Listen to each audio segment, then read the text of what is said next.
Welcome to the Spirituality What? Podcast, where we explore the mysteries, joys, and challenges of being spiritual beings navigating our unpredictable human experience we call life here on planet Earth. I'm your friendly guide, Rebecca, ready to jump into our adventure of the day.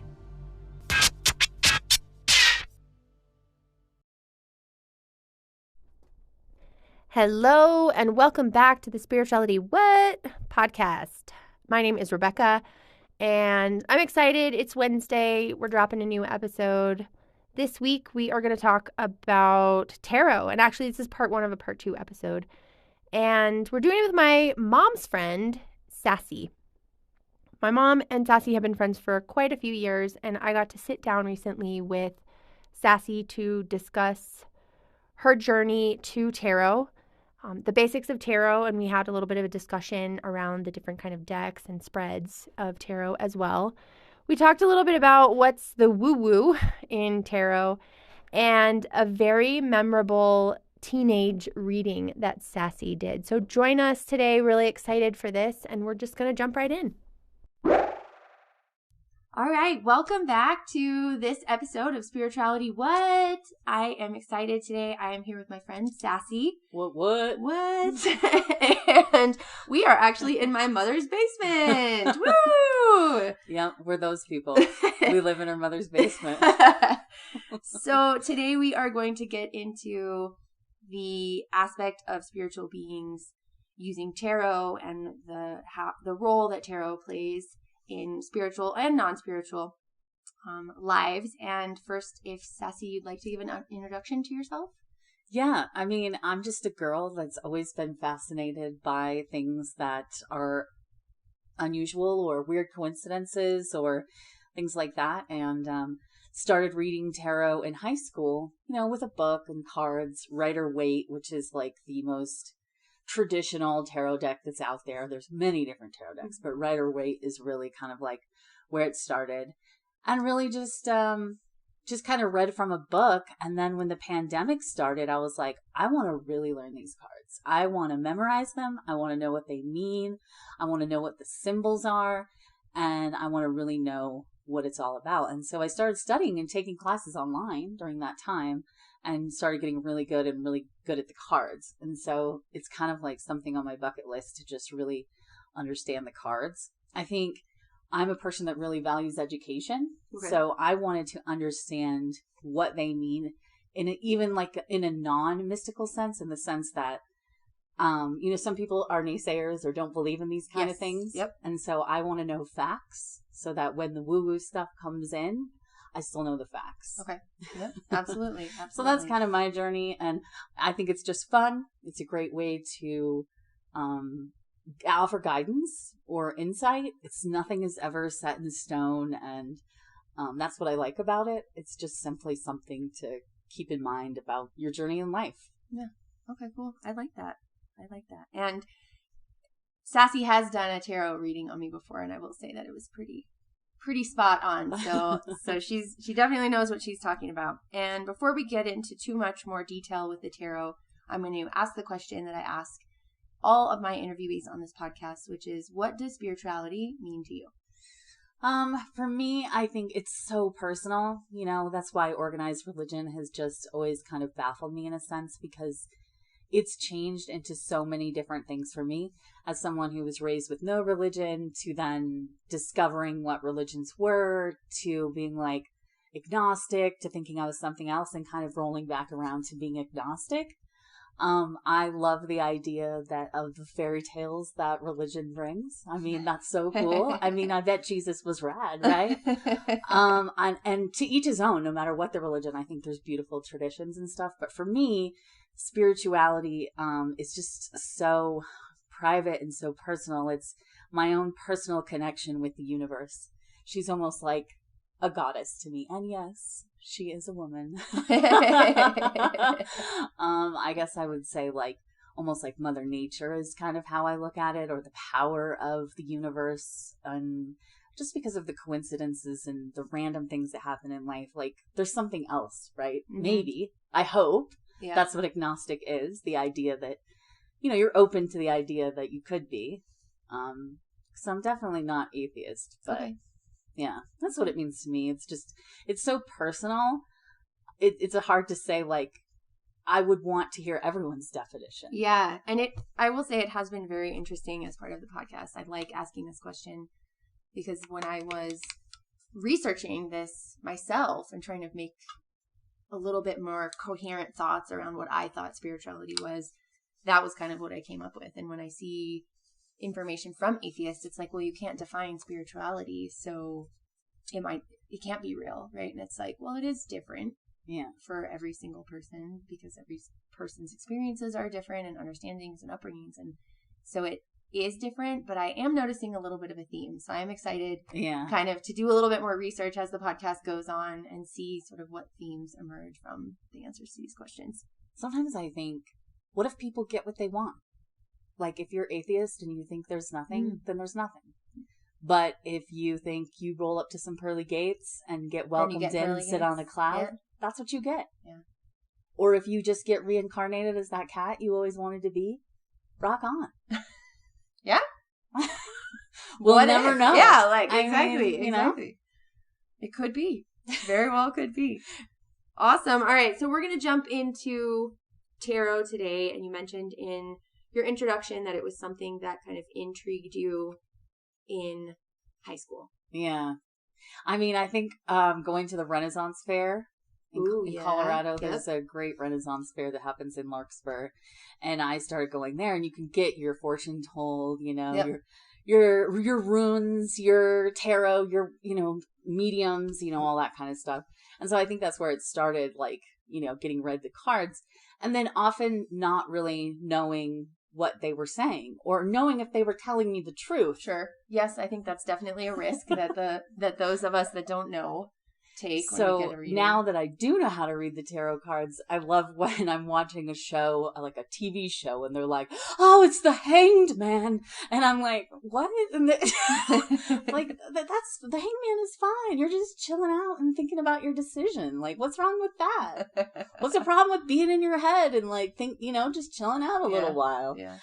He's the murderer. I'm like, so I think it just makes it gives it a little bit more. When I see other people read, I can be like, why are you reading it that way? Or, oh, that's an interesting way to read it, or that kind of thing. So it just gives you more of like what skill set people have, I guess. Yeah, absolutely. Absolutely. So you also talked in the beginning, in the introduction, about different decks and sort of this basic deck. So can you explain a little bit more about the basics of tarot and like why do you have different decks, and also how a reading works for those people that are listening who've never had a tarot reading? Yeah, so a Rider-Waite deck is very traditional. It's very masculine and feminine, which a lot of today's modern decks aim to be more inclusive. I see. So like, people of color and sexuality and things like that. Like there are different decks that can cater to people who identify as they, them, or as opposed to Rider-Waite, which is very traditional. And, as you learn and interpret it, masculine and feminine is in all of us in different ways. So it's not like something's literally masculine. It's more of an interpretation, but it is definitely more traditional in the sense that these tarot cards and the Rider-Waite deck, which came about in 1909, was really about, New Age. It was kind of like this mystic who had kind of taken these cards, and there was this famous woman who designed all of them. And each card has symbols and things within it that are within the whole deck. Colors that you'll see, and things that are on their outfits, and whether or not they're wearing armor, and how their feet are and their hands. All of that matters in the interpretation of the cards. Okay. So those symbols were kind of like the basic and the core of how you read the deck.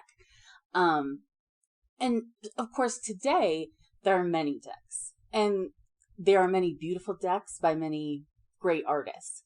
What you have to watch, though, is if they aren't doing the art to translate what the card is, well, then it's just a pretty picture. Oh, I see. So some would argue that you have to pay attention to how true the artwork is, or if you're just if you're experienced in tarot, in theory, you could pick up another deck and read you it already know because you already know the principles. Yeah. But for me, learning, my friend had a modern deck.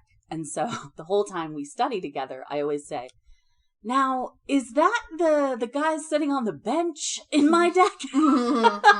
And she'll be like, yes. And I'm like, okay, because I am really heavily reliant on the colors and the symbols and things. In the pictures, yes. Yeah. So that's kind of where I am in my learning process. My goal is to start using another deck, but I want to be able to feel like I'm not mixing up things that I don't want to mix up. Totally. Yeah. So all the decks are really the same. I mean, essentially is if you're dealing with tarot decks, then yes, you're essentially dealing with the same. There are other kind of decks like oracle decks and things like that, which kind of expand upon questions or might offer additional knowledge that you can add into a deck. And some tarot readers read with multiple decks. They have 4 or 5 decks that they like that they reach for. Interesting. And a lot of tarot card readers have other gifts. Other intuitive gifts. Maybe they see, maybe they hear. Like, I'm not one of those. Not yet. I haven't figured that out. Or maybe I will figure that out. But for me, it's really more about, I'm about education. Yeah. Learning. And so I value what the intention was that they put into the card. Okay. So how does a tarot card reading look normally? How does that kind of work? When someone's like, okay, cool, it sounds cool, I'm going to go get a tarot reading, what should they expect? Well, I think it just depends on the reader that you go to. Some of them will do an actual spread, like you can do a Celtic cross. That's just a particular type of spread. And you literally lay cards in positions that are asking certain questions. So here's the problem at hand. Here's how you're going to deal with the problem. Here's where you've been recently. This is your recent past. This is some things to keep in mind. Here's some stuff in the future. Here's how you feel about it, how people around you feel about it. So each placement kind of lays out for you the flow of the spread. Whereas some people can do like past, present, future. There's a lot of fun ways to do it. So you really have the ability to either ask questions and get those cards pulled, or just have someone read for you, and kind of pull from the cards. A lot of people are always like, I'm not going to tell them anything because I don't want to give them any kind of information, like to see if it's fake or not. I find, and the way that I started doing tarot was people didn't even need to ask a question. They didn't even need to open their mouths. I just read for them. I just read the cards. And when you do that and you see people's faces like, how is this happening? I didn't tell you anything. That's the purpose of the education with the cards. Now, the other thing is, and what I like to stress is, if you know someone who really does know cards and you want to ask more questions, ask them, because you can pull more cards on those questions. It's not giving away your secrets or whatever. It's just allowing you to go deeper into putting whatever it is. Kind of I see the tarot cards as guides. So it's not like I'm going to pull a card and say, you're going to get in a car accident on the 25th and it will all be over. Enjoy everything. Like, that's not how I'm going to read ever. Because I don't have like any kind of intuitive gift that would make me say that, but I would never say that to anyone anyway. That's just ridiculous. So I think I'm more of a practical witch, if you will. Okay. Well, and that gets me into kind of my next question, and you mentioned this in the beginning as well, which is you came into this with education in mind so that you could say when the woo-woo started. So I very much believe in the woo-woo of tarot. So I'm like, what is the non-woo-woo part of tarot? Well, the non-woo-woo part is just simply understanding the symbols, the colors, what each of the suits means, understanding the concepts behind them, or like, knowing which cards represent fertility. So if someone's trying to get pregnant, are you trying to get pregnant? Are you interested in adopting a baby? Or if you see something like the Chariot, which is about moving usually, like where are you thinking about moving? Or are you thinking about, going to another state, another house, another something? So I think there's a lot of practicality in it. So the woo-woo stuff fascinates me, and I love those readings, and I love sitting with those people who can be like that. But I'm not that person yet. Yeah. Not that I couldn't be, but I'm not that person yet. Yeah. Yeah, I think it's just, I guess I inherently see tarot as a way to connect with the universe and to connect with intuition and energy and things that, I mean, I'm with you. Like, I don't have any clairs or anything. Like, I wish I did. It'd be so cool. I think it'd be awesome. But I'm with you in that boat, that aspect of woo-woo would just, I can't access that yet for some reason. But to me, tarot is kind of inherently woo-woo because it offers this connection. So I wonder, like when I think of like an atheist, and when I was doing some of this research, it's like, well, how can tarot be not woo-woo if it's connecting with you with the universe anyway? Well, I love the woo-woo, so I'm fine.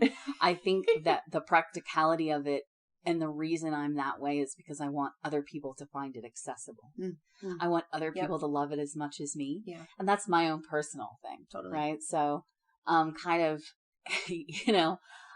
because I did take a class where they were like, your deck is a personality. Okay. Like, talk to your deck. Ask your deck's questions. To the point that they were saying, ask your deck if your deck wants to talk with other people. Because maybe my deck doesn't. Maybe this deck's just for me, but another deck is like, yes, I want to talk to everyone. Oh, interesting. So I did that. I did that with my deck. My deck loves talking to people. All people. Interesting. So I was like, okay, that's definitely woo. That's a different kind of thought process about it. But what I don't understand and what makes it woo is how can these cards that have solid definitions, when laid out randomly after being shuffled, speak to your heart, be in the right position at the right time, answer the right question, give you the clarity that you need. That's the woo-woo. That's the magic of it. Yeah. I don't know how that happens. All we do is shuffle a deck. Right. Practically, all you're doing is shuffling the deck and kind of laying it out. Yeah. And then looking at the spread as a whole and seeing like how the cards connect. If you're seeing more swords, more wands, if you're, seeing more major arcana cards versus, minor arcana. Like, it's just fascinating. Mm-hmm. So what does major arcana and minor arcana mean? So majors are, they're the, oh God, put me on the spot here. So this is like Justice and Wheel of Fortune and Hierophant and like kind of your big, bold messages. Whereas minor arcana are your, just your basic suit cards, if you will. So, and they're each represented in numbers of 10. So 1 being beginning of a journey and 10 being finishing of a journey. Oh, okay. So anytime like you see an ace or something new, it's a new beginning is happening. Okay. Yeah. Okay. Whereas a 10 is usually signifying that you're coming out of a space or about to come into a space. Yeah. So have you, what's your favorite reading that you've done?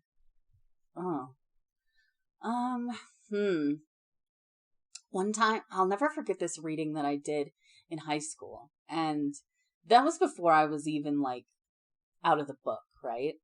And he had he was younger than me, so he must have been, 13 or something, He had his first girlfriend and he wanted to know if they were going to be together forever. And basically the reading was, no, that wasn't happening, right? But in my heart, I couldn't say it that way to him. I was like, I don't know how to say this, but like, I think you need to explore other options. Like, you're 13. Yeah, like, right. I mean, that was kind of what you would expect to get in a reading anyways. But, like, everything is, like, totally devastating when you're that young. Yes. And, like, I was a teenager and they were a teenager. So I'll never forget that because looking back on it, the way that I would have said it now is, kind of like, just remember, you're young and anything can happen. Have fun. Right? Oh, that's way better. As opposed to... That shit ain't last name. That's not happening, bro. That's not happening at all.